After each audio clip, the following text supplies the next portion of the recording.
tiene que ver con los holdouts, mucho más importante es el día a día, lo que pasa en casa. Y en el primer bloque tenemos invitado a Julio Bárbaro, a Daniel Montabat y a Lieto Guadaña. Los tres, gracias por estar con nosotros. Julio, ¿cómo viviste hoy toda una jornada muy difícil, muy tensa? Lo que anunció Kicillof o lo que no anunció Kicillof, lo que vos quieras. Desde el punto de vista político, ¿cómo lo vivís vos? Me da miedo. Yo fui parte del primer gobierno de Néstor Kirchner y un poco, digo, iba a la televisión y decía, Néstor nos sacó del miedo a la deuda, nos sacó del tema del dólar, nombró una corte que nos devolvió la idea de la justicia y nos sacó de la inflación. Todo aquello de lo cual Néstor decíamos que nos había sacado, hoy volvemos a caer. O sea, siento como un final de ciclo, como un retorno al mismo lugar del que salimos, ya más gastados, más lastimados. Y esta idea de que los buitres son el mal y porque ellos son el mal, nosotros podemos perder la guerra porque la perdimos contra el mal. Me duele, me parece triste, me parece que la ideología está mal usada y que lo que se nota es la ineficiencia. Daniel. Esta situación define la disyuntiva del populismo en su laberinto. La situación económica del país era muy seria antes de que todo esto pasara. Recordemos que en enero había habido subas en el transporte, suba en la tasa de interés, una devaluación, la Argentina entró en recesión, tiene inflaciones de 2 dígitos hace años y tiene una inflación que se proyecta en un 40% para este año, y el gobierno entonces empezó a advertir, dentro de su populismo, que el financiamiento vía papel pintado, emisión inflacionaria para solventar el gasto público no iba más. Y entonces optó por un plan A, no había plan B. El plan A era reemplazar financiamiento inflacionario por financiamiento internacional.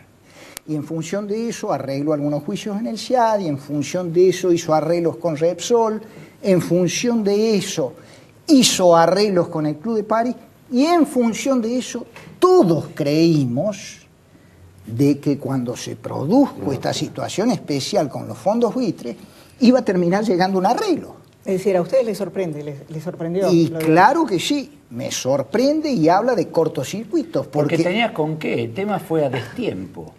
Y había conversaciones oficiosas para que esta situación de los bancos se diera y se llegara más o menos a tiempo. Bueno, ¿cuál fue el cortocircuito? ¿Qué es lo que sucedió? De cualquier manera, ¿cuáles son las consecuencias de esto?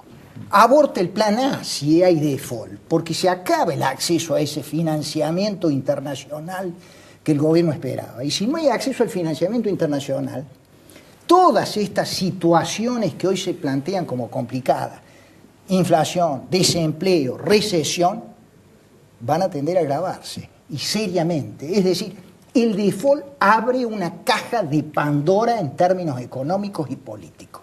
Alieto. Y el gobierno va a pagar un costo muy alto en los próximos meses porque tiene 4 problemas coyunturales, no estructurales, coyunturales de corto plazo, que son cada vez más difíciles. Primero, la inflación. En segundo lugar, estamos en un proceso recesivo. La recesión es una palabra técnica, sí, pero para la gente la recesión es la pérdida del puesto de trabajo, la pérdida del empleo, la baja del nivel de consumo. El tercer problema que tenemos es el deterioro de las cuentas externas. ¿En qué se refleja? En el cepo cambiario y en la caída de reserva del Banco Central. Nosotros hemos pasado de 50.000 millones de dólares a 27.000 millones de dólares en 3 años. Vamos a tener presión sobre el tipo de cambio. Y en cuarto lugar, el gobierno tiene un problema muy serio, que es un déficit fiscal que cada vez le obliga a emitir más papel pintado, como dice él. Estamos con un déficit fiscal de 25.000 millones de dólares anuales, es mucha plata. Entonces, en este escenario, que era crítico desde el punto de vista coyuntural, para no hablar de problemas a largo plazo, la pérdida del autoabastecimiento energético, por ejemplo, daba la impresión que iban a jugar una carta a normalizar los mercados externos. Bueno, todo esto es una sorpresa, o sea que si uno tuviera que hacer un pronóstico en base a lo que ha pasado hoy, vamos a tener un segundo semestre bastante movido y el gobierno va a pagar un costo político alto, no ahora, pero sí en unos meses. No es el 2001, Julio, esto. No, no es el No es el 2001. 2001. No es el 2001. La sensación de fracaso de la dirigencia política es dura. Es más dura que el fracaso o la crisis aquella económica que parecía sin salida. Esta tiene salida. Por eso también te marca más la incapacidad. Se los come el discurso. Digo, cuando ustedes decían nos vamos a quedar sin energía y ellos se reían de ustedes. Y después se quedaron sin energía. Y vos decís, pero esto no puede ser. Es como un caradurismo. Bueno, me parece que la debilidad de la política argentina se nos cae encima. O nos enamoramos de la política o la política nos lleva puesto. Ahora, Julio, ¿cómo ves la reacción de los distintos sectores políticos? Ya está con nosotros Ricardo Alfonsín, pero yo les vi a algunos con mucho miedo de opinar y sobre todo con miedo de opinar gente que quiere ser presidente de la nación. Es que es muy Pero una cosa es la prudencia y otra cosa es no saber muy Es bien cierto. qué es lo que hay que decir, ¿no? Pero cuando el golpe es muy, muy duro, el pesimismo es casi imposible de transitar. Vos tenés que hacer silencio ante el miedo de todo que vas a decir.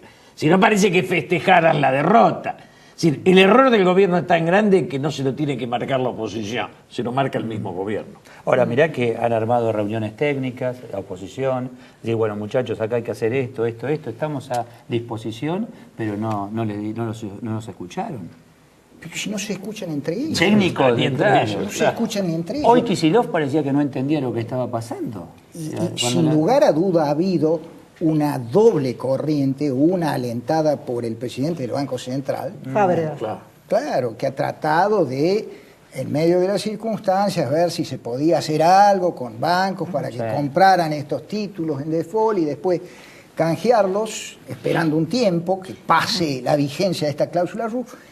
Y el ministro Kicillof, que parece ser que es el que tiene efectivamente más llegada a la Presidente, que ha estado permanentemente con este discurso de malvinizar este tema. Ahora, me parece que hay un deber muy importante de la clase política en estas circunstancias.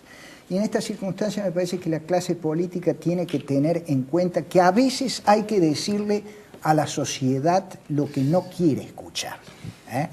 En Malvinas, la clase política se sumó muy rápidamente a lo que fue aquella aventura. ¿Con alguna excepción? Con una excepción que fue el papá de aquel señor, Raúl el padre de aquel Alfonsín. señor. Yo me enojé, Ricardo, con tu padre cuando habló por televisión porque dijo que este era un disparate porque estábamos mojando la oreja a la OTAN. Después, el 14 de junio, me di cuenta, este señor tenía razón. Y bueno, me parece que hay que hablar claramente a la sociedad y decir, esta circunstancia así nos va a traer más problemas, como ha dicho Alieto. Va a complicar el conflicto que tiene la Argentina en todo sentido. Es que si vos como opositor haces ese planteo, te dice la ¿Estás ciudadanía, a favor? ¿qué podés hacer? Claro, ¿Qué porque- podés hacer hoy? porque lo que te O sea, plantean es Griesa o Cristina y lo mismo que Braden o Perón. Hay que esperar, no podés precipitar ¿Qué nada. pasa? o sea, Yo quiero añadir ¿Qué? un punto. A ver, Yo creo que hay vos que querías hacer todo decir lo algo. conducente a tratar de sobrellevar y superar esta situación. El eslogan ¿Vale? ese no te gusta a vos, ¿no? A mí me parece que usan la ideología para tapar la incapacidad, punto. Entonces vos como perdiste decís, Braden, ¿qué tiene que ver eso? Nada, la verdad. Alieto decía. Hay una cosa que a mí me llama mucho la atención en un gobierno que dice que tiene sensibilidad social. Busca arreglar todas las deudas, lo cual está bien. Buscó arreglar con el CIADI, buscó arreglar con Repsol, buscó arreglar el Club de París. Está bien. Y dígame una cosa, ¿y el fallo Badaro? De los jubilados. Hemos estafado a los jubilados argentinos. Estamos jugando esperando que se mueran y que se evapore el pasivo. Porque a contrario de los otros pasivos financieros, estos prescriben con la muerte. El fallo Badaro se podía pagar en 48 horas la totalidad. No es una suma disparatada, son 7.000 millones de dólares, es prácticamente lo que hemos arreglado con Repsol. Y se podría financiar. ¿Cuál es la sensibilidad social de un gobierno que hace caso omiso, que expropió a los jubilados? Los expropió, porque de entre el 2006, 2002 y el 2006 no le tocó el nivel jubilatorio, a pesar de tener una inflación. Casi el 50% de los intereses que le pagamos al Club de París por no haber pagado. Pero seguro, esto es una cosa que no hay que dejarla de lado. el nuevo gobierno va a tener que afrontar todos estos pasivos externos, que son obvios porque hay abogados que lo van a puntualizar, pero también el pasivo interno con su propia clase retirada, sobre todo los mayores. Eso es un tema muy importante, Usted ¿no? dice, a ver, asignación universal por hijo, muy bien, pero calidad de vida del jubilado. Pero escúcheme una cosa, los han estafado, los hemos estafado. Les negamos los reajustes jubilatorios de acuerdo a la inflación, porque todos los reajustes eran abajo de 1.000 pesos. Fue una estafa. Pero además, a mí Fue me una parece que expropiación. lo peor que nos pasa es que la soberbia del gobierno llevó al desprecio a todas las demás posiciones. Con lo cual, frente al fracaso, porque si hubiera sido la nación, la dirigencia, Claro. la que se equivoca, ahora la soberbia lo lleva a poner a estos jóvenes que tienen más ideología que experiencia, porque la ideología no cubre el vacío del saber. Sí, al contrario, a veces lo exagera. Entonces me parece que en el caso de ellos, si hubieran convocado, juntos hubiéramos vivido el acierto o la derrota. Pero la soberbia los lleva a querer quedarse con el triunfo y también a hacerse cargo del terrible fracaso. Porque van a construir un discurso épico, es decir, hoy cuando lo escuchaba Kicillof era como un Y hay que discurso... tener cuidado con prenderse en esos discursos épicos, porque después viene junio 14 en Malvinas. Yo creo que el deber de la clase política, tomando lo que dice Julio, es terminar con este amigo enemigo. Los exsecretarios de Energía esto lo aprendimos. Dialogar y construir mínimos consensos en torno a una situación que es difícil y que este default va a volver mucho más complicada. A los tres muchísimas gracias. Ya continuamos.